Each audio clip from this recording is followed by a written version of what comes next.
of all of the fantasy standalones or fantasy series, this one was the first novel that I read, and it still holds up as one of my favorite.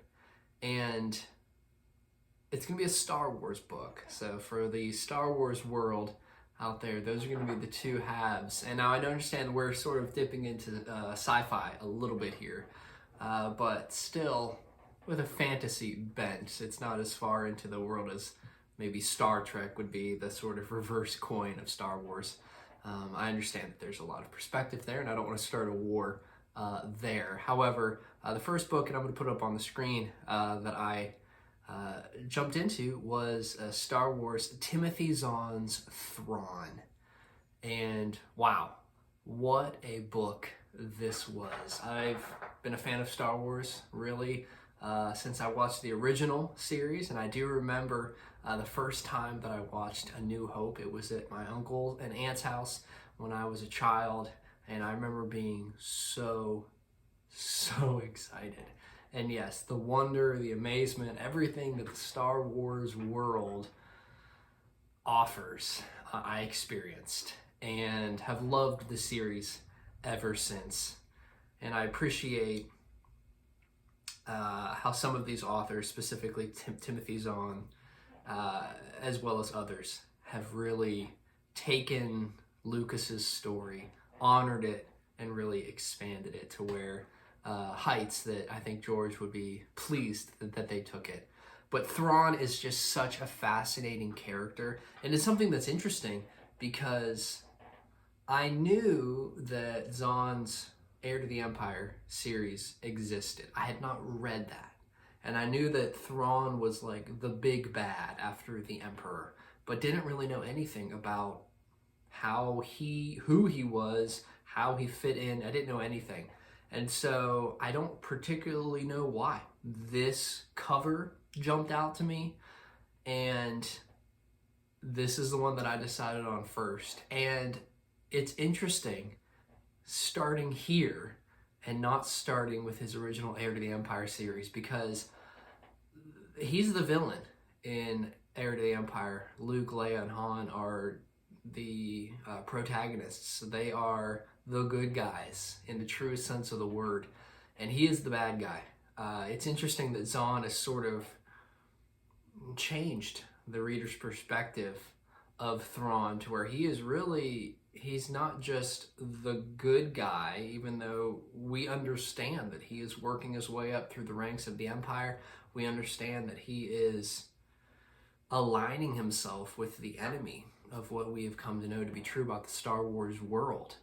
But he's a very empathetic character. The book opens up and we meet Thrawn Miroto sort of chasing these Imperial lackeys around when they discover his hut where he's been exiled from the Chiss Ascendancy, and he is playing with them.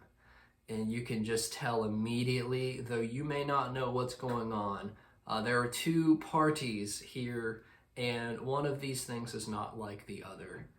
And Thrawn gets connected to Eli Vanto, and to just watch their story as they begin to climb the ladder of success, and to see Thrawn's climb much faster than Vanto's. I love their banter. The Sherlock Holmes to Watson dynamic is really there.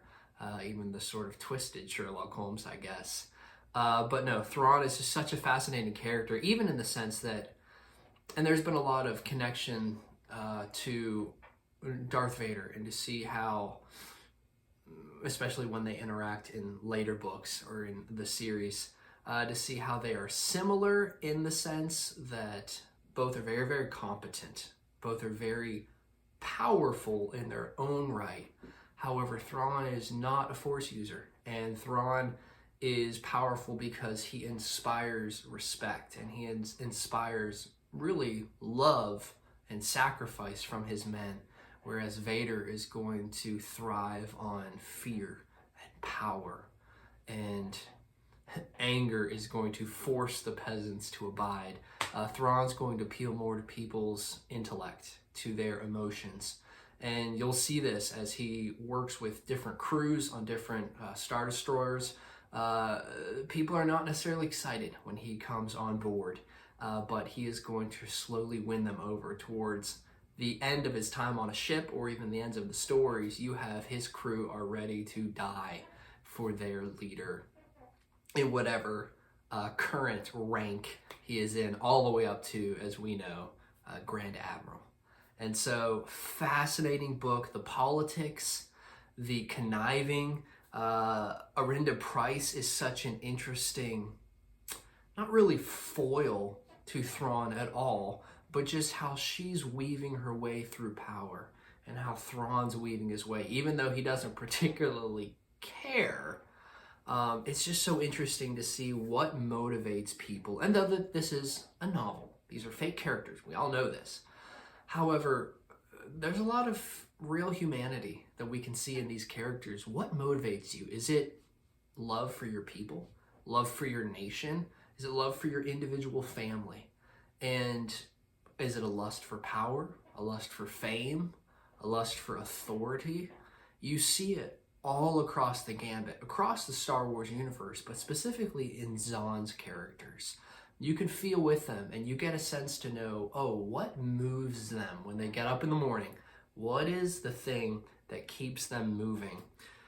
And with these characters, specifically thinking about Arinda Price and how she goes about essentially to save her family's business, her family's mining industry on Lothal. And that takes her all the way to Coruscant, where she is serving and working with the highest of the high, all the way to when she falls back to the lowest of the low. And maybe some of you watched the most recent Andor series when I'm recording this, and I know there's controversy about it, of course, as always. But it's interesting to see in shows like that, Jedi Master Qui-Gon Jinn in episode 1, his famous little quip there's always a bigger fish. You feel that in the Star Wars world, both on the good side, the light side, and certainly on the dark side.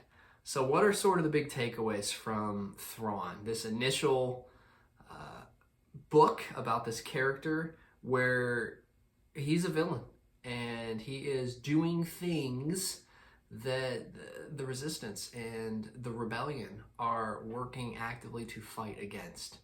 And you find yourself sort of torn as a reader because you want him to succeed. You know that he is ultimately working to perpetuate the success and the survival of his homeworld, the Chiss Ascendancy.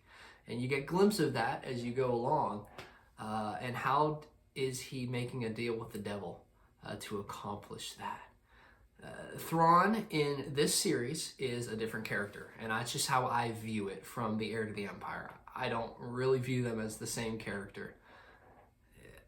It's interesting if you listen to the audio version of it. I know many, that's how they take in novels, and I listen to my fair share of audiobooks as well. Mark Thompson does such an amazing job. If you've listened to any Star Wars audiobooks, probably Mark Thompson is the one that you have listened to. And maybe this is controversial.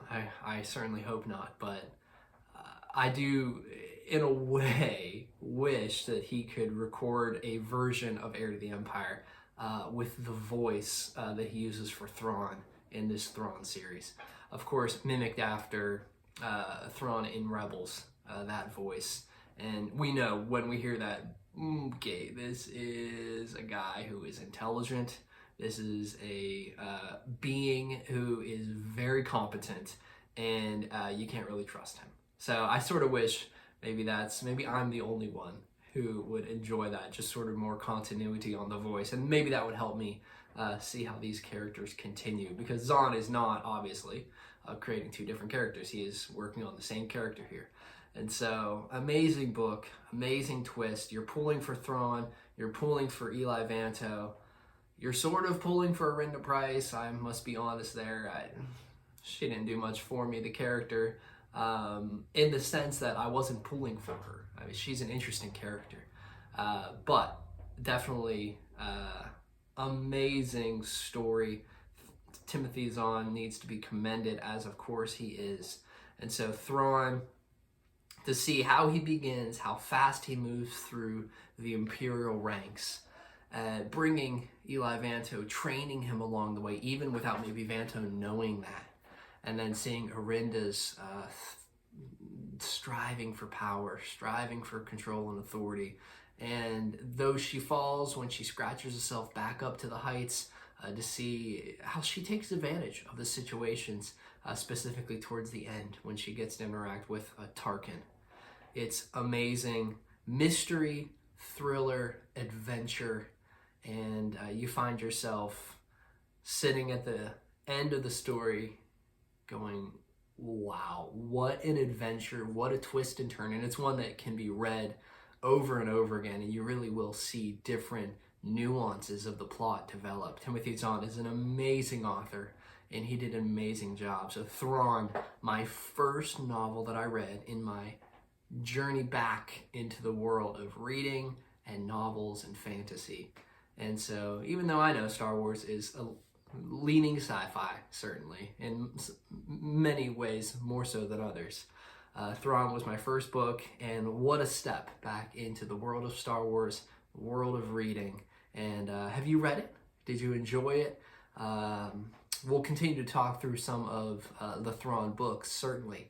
But our Star Wars fans out there, what was your book that you read? What did you dip your toe into the Star Wars world by reading? Was it canon? Was it extended universe, expanded universe? Let me know what it was below.